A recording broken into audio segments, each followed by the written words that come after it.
Murakoze cyane, tubahaye ikaze hano, tunejejwe no kubana namwe.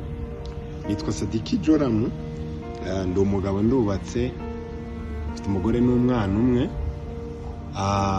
Tunejejwe no kubasangiza ubutumwa bwiza. Tubarizwa muri ministry yitwa World Mission Youth Ministry, ibarizwa cyangwa se ikorera hano mu kigo cya World Mission Kagugu.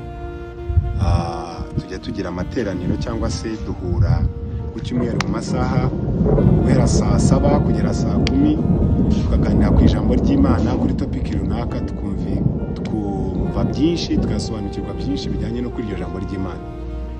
Turabararitse rero, muzajye muza dufatikanye n'urubyiruko rw'abanyeshuri ruhiga ndetse n'urundi rutuye hano around muri Kagugu, Batsinda, muri Gisozi yose ndetse n'ahandi hose waturuka muri Kigali ndetse no hanze ya Kigali. Ni karibu mujye muza twifatanye tuganira ijambo ry'Imana.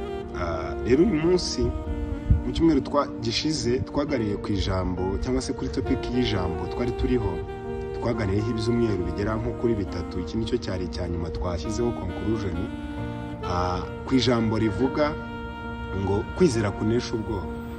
Kwizera kunesha ubwoba rero impamvu twafashe iyo topic kugira ngo tuyiganireho, tuyitumiraho abantu benshi batandukanye batuganirize. Abantu benshi barasenga ntibasubizwe, abandi batakaje kwizera bitewe n'ubuzima barimo, cyane cyane nk'urubyiruko nk'urwo turimo.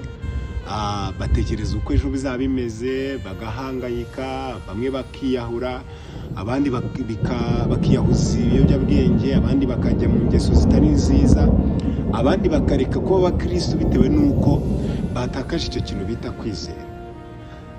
Turavuga rero dukeneye ubundi bumenyi bwisumbuyeho ku kintu bita kwizera, kugira ngo bineshe ubwoba tugira bwo mu buzima tubayemo ndetse n'ubwo tuzabamo ndetse n'aho tugenda n'ibyo tubamo byose, kugira ngo ubwo bwoba bukurweho n'iryo jambo cyangwa se icyo kintu bita kwizera.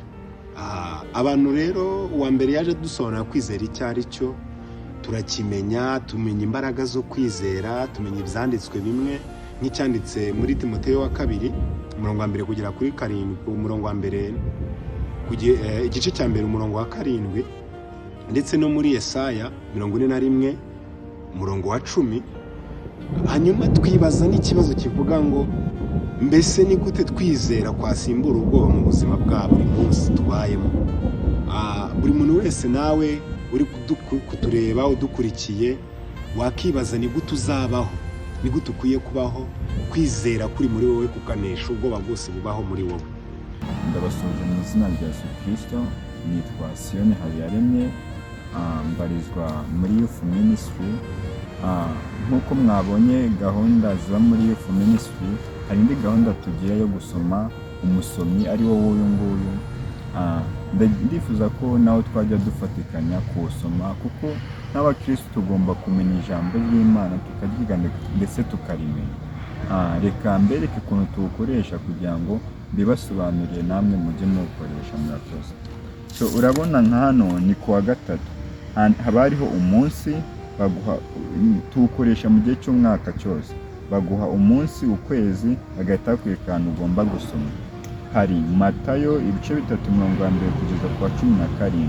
Aha hantu urahasoma hose muri Bible. Noneho iyo umaze kuhasoma baguha na summary cyangwa se uko bo babyumva, kugira ngo bigufashe kubyumva neza nawe. Ukuntu tuzajya tuwukora: kuwa mbere tuzajya tuwukorera mu rugo buri wese ku giti cye, kuwa 2 muzajya mukorana nanjye Sioni, kuwa 3 ni ukuwukorera mu rugo, kuwa 4 muzajya mukorana nanjye cyangwa se dutange samare mu gihe n'iki gihe turi gutangira. Kuwa 5 ni ukuwukorera mu rugo, kuwa 6 ho ni ukuwukorana n'umuyufu member, no ku cyumweru ni ukuwukorana n'umuyufu member. Mwakoze cyane, Imana ibahe umugisha.